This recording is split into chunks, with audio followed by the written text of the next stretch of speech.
Hello everyone, today I'm featuring an interesting experimental video. That's a long cycle 24 kilogram kettlebells, 7-minute set, 100 reps. And the goal of this video to find out is how hard my muscles work performing this exercise, and well, this experiment possible to Athos suit, performance suit that I'm wearing.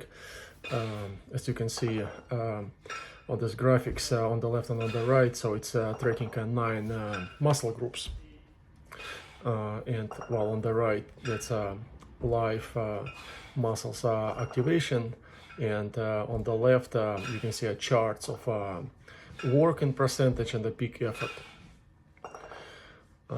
So the hard working muscle during the long cycle exercise is the glutes, taking 16%,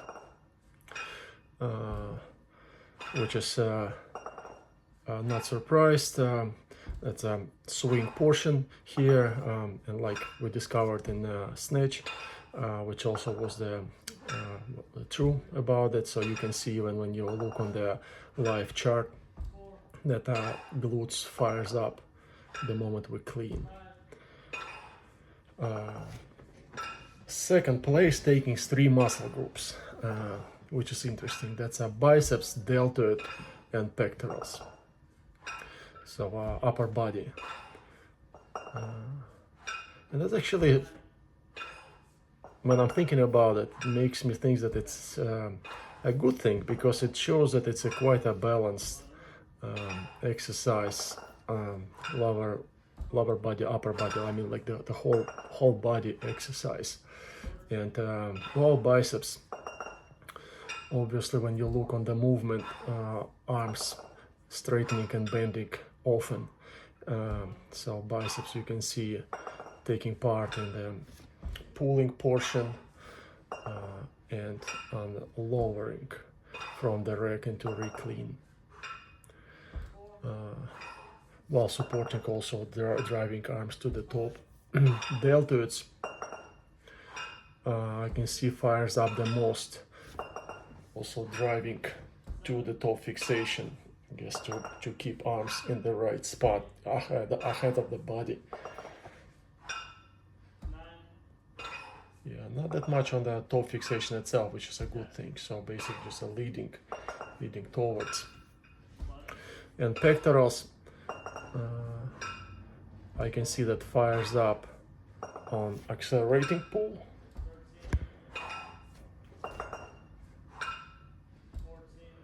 and dropping into the rack, like the hardest activation.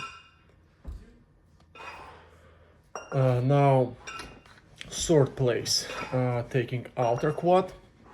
So that's a bump part. You can see the quads fires up the moment we bump bells into the top fixation.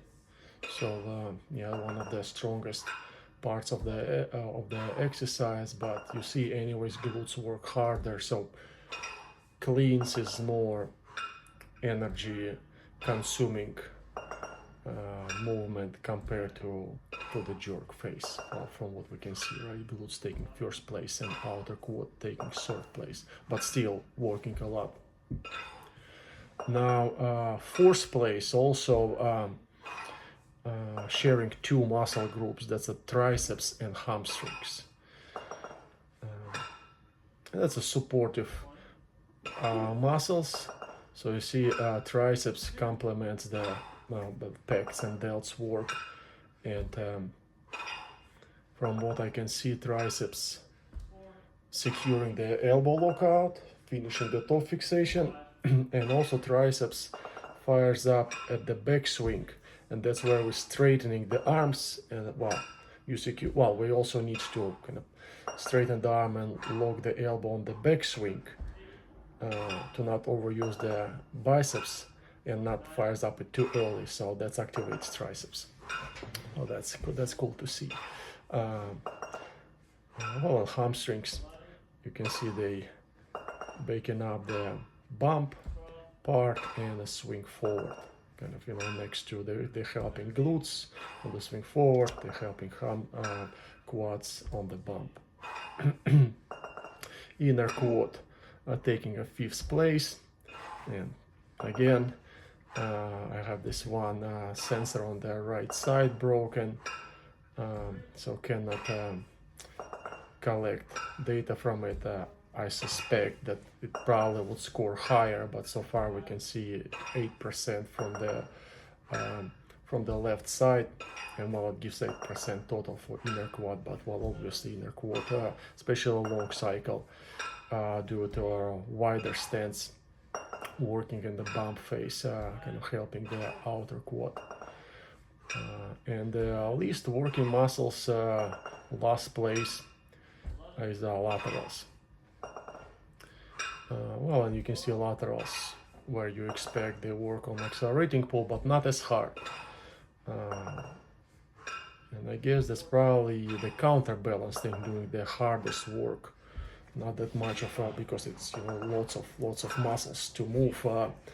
It's probably not that efficient, really. You know, you really, you know, instead of like pulling the shoulders, you just lean the whole body back, counterbalance it, and that's what makes, you know, the bells move, and then you're using biceps to steer them and get into the place. So that's interesting. Well, this suit doesn't have sensors on abdominals and lateral and lumbar, and that's quite a hard working muscles, and I suspect that they would show some work, but well, from what we're dealing here, so yeah, not much of a laterals work here. So that's the situation with a long cycle. Now let's take a look on the peak effort and symmetry situation. And you can see it from the both graphics of work and the peak effort on the left side of the screen. And this particular left and right side percentages, well, on the ends of rectangles, right? You can track. And what we can see here is except the glutes and inner quad, the right side is dominating. Though even looking at the peak efforts, not by too much, which I'm happy to see. And I'm thinking of a symmetry for quite a long time, and kind of was paying attention to it for quite a bit of a time of my career. And the latest thing I was trying to do regarding the symmetry for doubles, for long cycle and jerk, is I've learned how to overlap handles opposite way.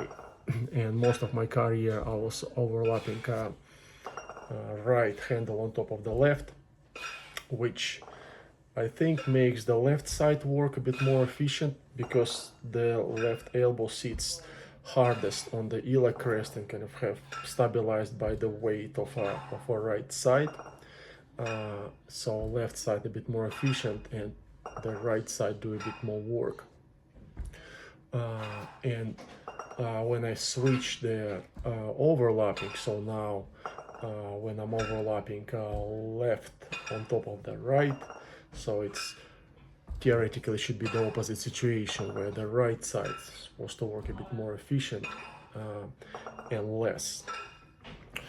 And later more videos coming where I'll be actually comparing the exercises one to another, but I just share with you now that I can see that even, you know, I changed overlapping and the still right side works, you know, more, but it's less on percentage, you know, it's a less dramatic difference. So I like to see that. I still believe that that's the way, and that should somewhat balance the asymmetry situation.